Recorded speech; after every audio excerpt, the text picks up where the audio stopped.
Hello again.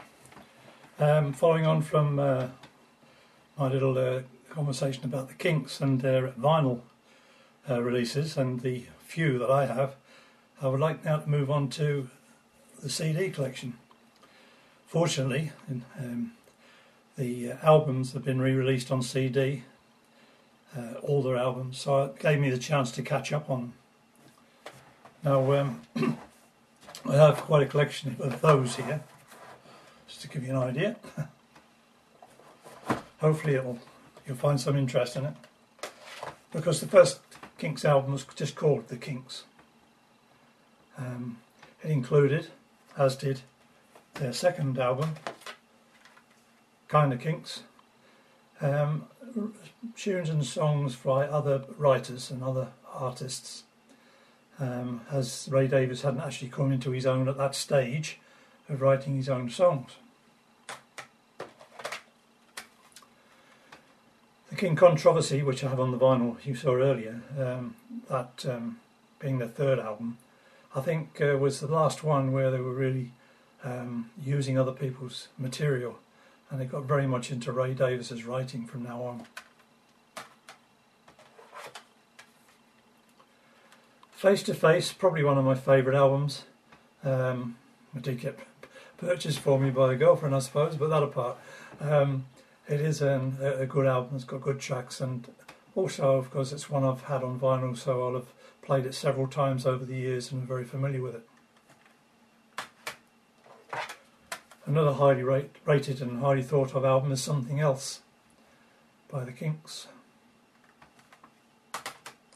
As with most groups of the time, they felt it necessary to produce a live album, and this is the Kinks live album at the Kelvin Hall in Scotland. It's pretty good for a live album.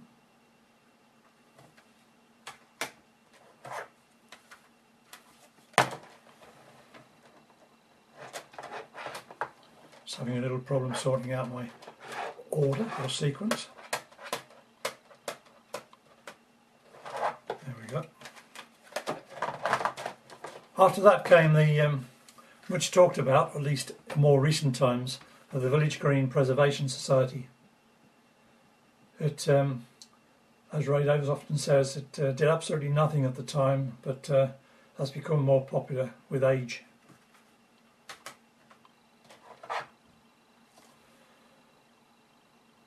And after that we have Arthur.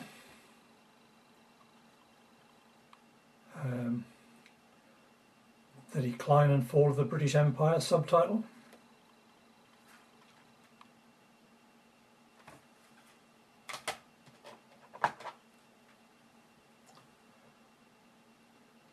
And we have Lola and the Money Go Round. At the time when the Kinks were realising that they were doing a lot of hard work, but they didn't seem to be getting much money for their effort. And there was a song on Merry Go Round which pretty well states that situation in the music industry generally. There was a film in Britain called the Percy.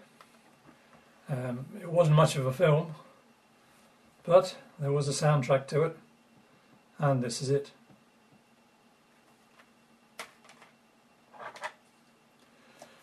The Kinks, as you'll know if you're a fan at all, come from North London, and in particular Muswell Hill, which is a district in London. And Muswell Hillbillies celebrates that fact inside of a pub in London. And a few years ago I did go up from the centre of London up to Muswell Hill, walked along the streets, saw the house where the Kinks were brought up, and the pub across the road, the Clissold Arms, where they spent many a night. When I actually went, I couldn't actually get in the Clissold Arms because it was being refurbished, but since then it has been reopened, and it has a considerable tribute to the Kinks with memorabilia and the like.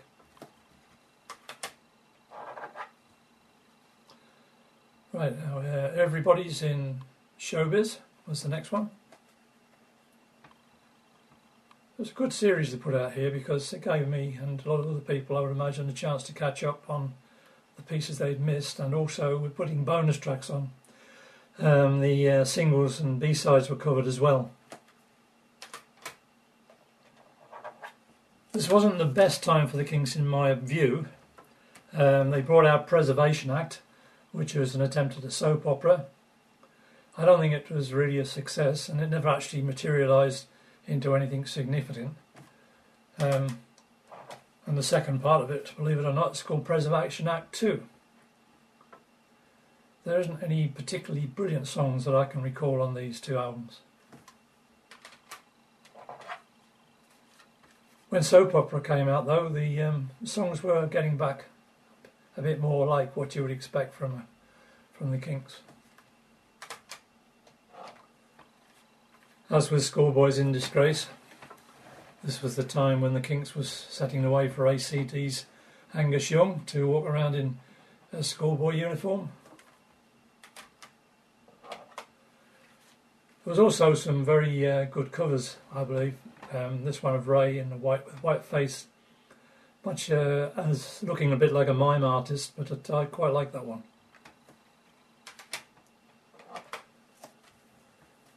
They used the distortion of the Kinks on this album, Misfits, very appropriate, but rather a stretched out looking picture.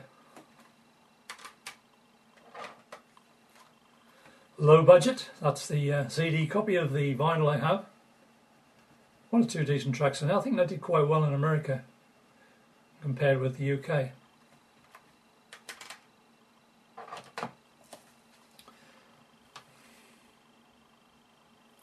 We have One for the Road, that's a double CD, one of which is a live version and one's enhanced audio, I believe it is. Then we moved on to Give the People What They Want, which was more good King songs. And State of Confusion. There were singles released from these various albums, but none of them were a success in the UK, though I believe some of them may have been in America.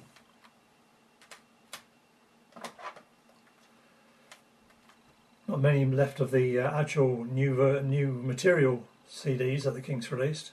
This one's called Word of Mouth, followed by Think Visual,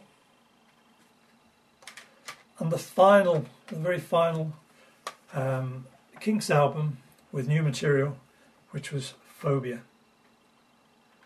You may have noticed that in the last review I was wearing a t-shirt which I purchased when I went to see them during the tour promoting this album of Phobia. I'd only actually seen the Kinks once before, and that was about 1968 in Sunderland at a theatre. My memories of that are not clear.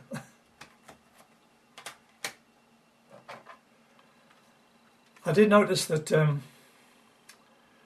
Craig was saying that he has this is the BBC sessions. A lot of British artists had sessions at the BBC, live sessions, and this was the Kinks version of it. In the 60s the Kinks had quite a few EPs, which are 4-track vinyl records, and so I didn't miss anything. I got this one which rounds up all the EP tracks onto one disc. It's about 24 on here. It's like Kinks I sessions was one, Well Respected Kinks, which of course had Well Respected Man on, which was not a single here, but it was on the EP here, but I think it was a single in America.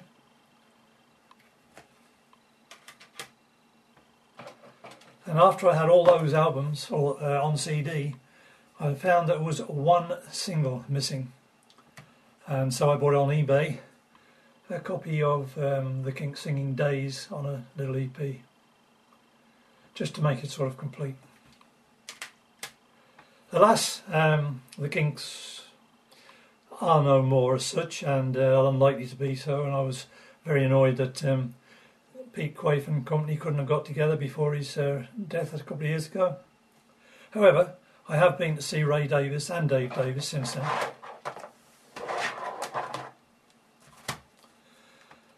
Ray Davies started touring with The Storyteller quite some time ago now. But that is, I went to see him we've travelled down to Halifax especially to see it. And it's about 100 miles south of here. And this is the album of that concert. Another Ray album, which is Other People's Lives.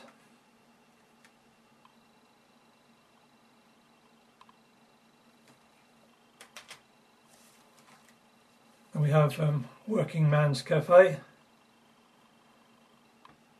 A lot of original material on there. And then there's Dave Davies. As you can see, I've got a Dave Davies t-shirt on at the moment. This was from a 2001 tour when I went up to Newcastle to see him in a club called Trillions.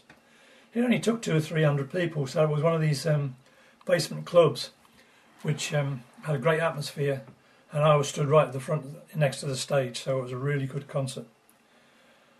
I haven't seen any of the Kinks abroad, but this is one of Dave Davies at the Rock Bottom. I think that's a really good Dave Davies album, where he sings a lot of the Kinks songs as well as some of his own stuff. And B, fairly complete, there's the Dave Davies Anthology, which is a double CD. I never consider him the best singer, but his guitar playing certainly adds to the music, and I think he's done very well. And I have one other CD. There are several CDs that Dave Davies has put out, but this one's called Bug. I haven't yet got the other CDs from Dave Davies. As I say, he's not always the best singer, but some of his singles have been fine, or his tracks he's recorded. There was a couple of others here which This Is Where I Belong. That's a Kinks song, but this album has Kinks songs, Ray Davies particularly being the writer, which have been recorded by other artists. And that is the same on this one as well. An autumn almanac of songs sung by other people.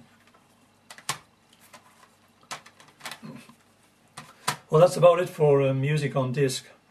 There's just one other thing. I do have X-Ray, which is an autobiography by Ray Davies. Then I have a hardback, which is Kink, which is Dave Davies.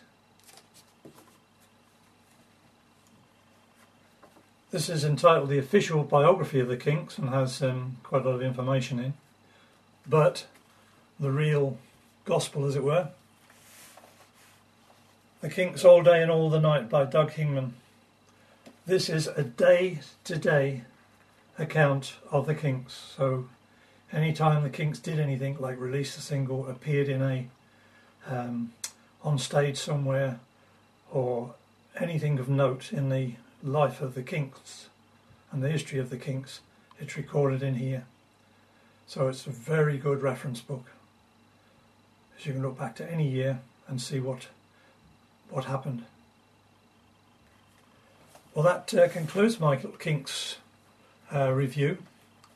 I say this shirt I got from the Dave Davies concert in 2001. So it's been that long since I've seen him, and following his illness, and he has made some recovery, and he has been appearing in America, but even some of those have had to been postponed, as Ray Davies's. It's just to be hoped that they do make a few more appearances and that we continue getting pleasure from them, and I hope you've enjoyed this little review. Bye.